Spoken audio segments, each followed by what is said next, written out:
চাচা আসসালামু আলাইকুম। ভালো আছেন? ও, এ জমিকে নিজের জমি, এ নাঙ্গল বিক্রি করতেছেন?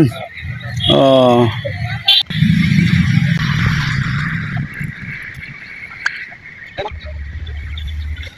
চাচা একটু দাঁড়ান। এই এই যে গরু দিয়ে নাঙ্গল চড়ছেন, এখন তো গরু নেই। এই গরু তো প্রায় আর কি মানুষের বাড়ি থেকে বিলুপ্ত হয়ে গেছে, গরু, নাঙ্গল, জোঙাল, সাঙর। কিন্তু আপনি কি মনে করে এই যে গরু দিয়ে নাঙ্গল চড়তেছেন? এখন তো একটা লাভবে না। হ্যাঁ, এজন্য এই গরু না, এ তো কোদালেও পারবে না, এই করতেও পারবে না। কিন্তু এই গরু করতে গেলে হবে না। এই পুরো গ্রামটাই আমার একটা আছে, আর ওই পুকুরে একটা আছে। মানে এই পুরো গ্রামটাই আপনার একটা নাঙ্গল, আর ওই পুকুরে একটা নাঙ্গল। তো একটা গরুর দাম ধরেন, এই গরুটার দাম 1 লাখ টাকা। এক জোড়া গরু চুরি হয়ে গেছে। আগে একটা হইলো, তারপরে একজোড়া গেছে, তারপরে এই কিছুদিন আগে এই যে নিয়েছে 1,11,12,000। 1,12,000 টাকা দিয়ে নিয়েছেন? গরুর অবস্থা, এই গরুর গায়ে গোশ কতখানি আছে যে 1,12,000 টাকা দাম হবে? এখন তো খারাপ হয়ে গেছে, দাম বেশি আছে, খাওয়া দাওয়া আছে কম।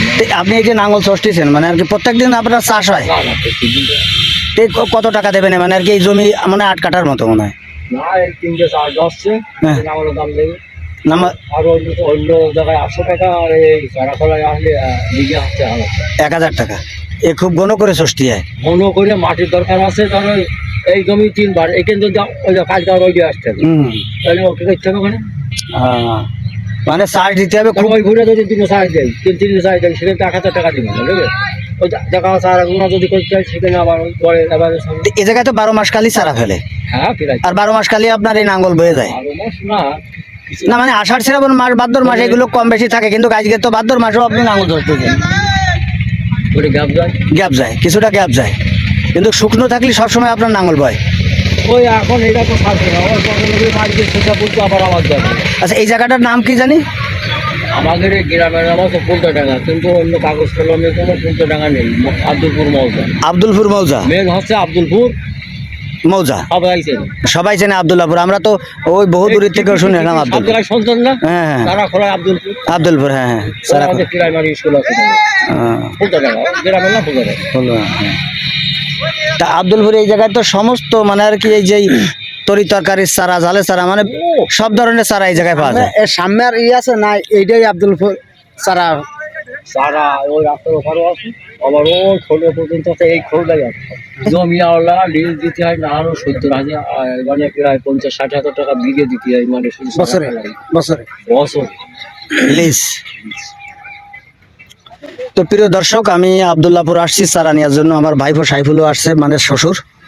এই যে আমার শ্বশুর আসছে, আমরা টমেটোর চারা নেওয়ার জন্য আসছি। তো আমি একটু দেখাই এই জায়গায় চারা, মানে আব্দুল্লাহপুরে যে চারা এই জায়গায় ফেলার পরে যে চারা উৎপাদন হয়, সেই চারা বিক্রি করে। তো এই জায়গায় দেখেন, যারা চারা তৈরি করছে মানে উৎপাদন করছে, তাদের কেউ দেখা যাচ্ছে বা এই যে পলিথিন দিয়ে ঢেকে রেখেছে, বা চারা বিভিন্ন জাতের চারা এই জায়গায় দিয়ে রাখছে। আর তারপরে পাশাপাশি দেখালাম চাচা যে চাষ করছে নাঙ্গল দিয়ে, সেটাও আপনাদেরকে দেখালাম। তো এলো আব্দুল্লাহপুর। আপনারা অবশ্যই চেনেন এই এলাকার লোক বা বাইরের লোক, আমাদের বাড়ি অনেক দূর। তারপরে আমরা জিজ্ঞাসা করে এই জায়গায় আসছি। আসার পরে এই মুরব্বী চাচার সঙ্গে দেখা হলো, চাচা নাঙ্গল চড়ছে, তার কাছেও অনেক কথা আমরা শুনেছি। আপনারা চারা যদি প্রয়োজন হয়, এই জায়গায় অনেক ধরনের চারা আছে, টমেটোর চারা, বেগুনের চারা, আপনার কফির চারা, যে ধরনের চারা আপনারা চান চাষবাস করার জন্য এই জায়গায় আসলে অবশ্যই পাবেন। তো এই হলো এই জায়গার অবস্থা, আমি আপনাদেরকে সরাসরি তুলে ধরেছি। দেখেন, এই সব হলো পলিথিন দিয়া সব চারা ফেলার জন্য বা চারা ফেলে রাখছে। এ হলো সেই জায়গাটা। হ্যাঁ, এই দেখেন এনারা কাজ করছে, সেটাও যদি একটু দেখাই জুম করে আপনাদেরকে। দেখেন, দেখেন এটা হলো চারাটায় হোম দিচ্ছে, মানে বেশি ফেলে রাখছে, হোম দিচ্ছে। হোম দেওয়ার পরে এই জিনিস চারাটা জ্বালাবে ভালো। তো এই হলো এই জায়গার অবস্থা, আপনারা দেখতে পাচ্ছেন সব জায়গায় কিন্তু চারার আছে। তো বেশি বেশি করে ভিডিওটা শেয়ার করবেন, দেখবেন, এবং আপনি চাষ করেন, অন্যকে চাষ করার সুযোগ করে দিন। বাংলাদেশ এই চাষ ছাড়া উন্নয়ন হবে না, যেহেতু বাংলাদেশের মাটিমাত্রিক দেশ। বাংলাদেশের এই মাটিতে আপনি যা লাগাবেন অবশ্যই তাই হবে। তো আপনার চাষ বুঝে করতে হবে, চাষ বুঝে করবেন। আর চারা নেবেন, আমাদের দেশের বীজ 1 নম্বর হতে হবে, বিষ 1 নম্বর হতে হবে, চাষ 1 নম্বর হতে হবে, সার 1 নম্বর হতে হবে। তাহলে এই বাংলাদেশ আবার ডিজিটালের দিকে পৌঁছবে। বাংলাদেশ কোনো ডিজিটালের আওতায় আসেনি, যেহেতু খাদ্য সম্পূর্ণ স্বয়ং থাকতে হবে। সব জিনিসই স্বয়ং সম্পূর্ণ থাকলে দেশ ডিজিটালের ভিতরে পড়বে। কিন্তু কাজ আমাদের দেশে খাদ্যর ঘাটতি আছে, কারেন্টের ঘাটতি আছে, বিভিন্ন সার সিমেন্টের ঘাটতি আছে, বিভিন্ন জিনিসের ঘাটতি আছে। তো সেই জায়গা থেকে বলবো যে আপনারা ভালো থাকবেন, সুস্থ থাকবেন, দোয়া রাখি। আল্লাহ হাফেজ, আবারও দেখা হবে এরকম কোনো ভিডিওয়ে। আসসালামু আলাইকুম।